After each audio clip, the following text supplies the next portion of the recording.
House in lot naman po tayo ngayon. Dito po tayo sa loob ng property. Ito po yung kanilang salas. Ito po yung unang kwarto. Nakatiles na rin po yan. Kulang na rin lang po ng mga cabinet, mga gamit, higaan. So, kapapagawa lang po ng seller natin to. Ito po yung pangalawang kwarto po natin.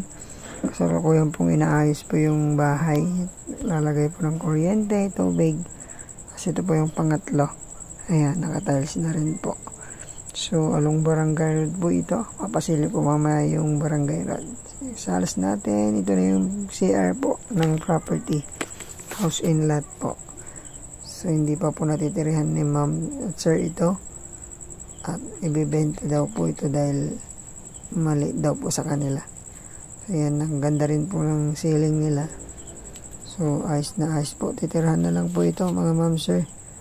At sa mga naghahanap po dito po sa bayan po ng Urdaneta. Ito po yung kitchen. Naging imbakan na ngayon pero lilinisin po yan. Yung parking lot.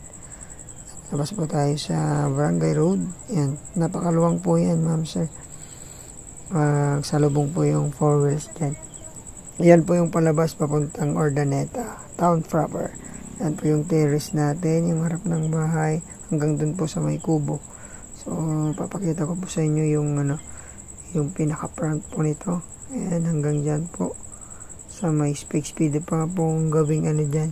Parkingan din ng sasakyan. O kaya taniman po ng mga mga halaman. So, ayan po yung property natin.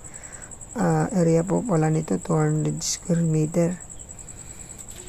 Mother title pero sagot po ng seller po yung subdivide at hanggang transfer na pa rin po ng inyong pangalan pag kayo pong nakakuha nito. So, 3.5 million po ang asking ni seller. Negotiable po. Salamat.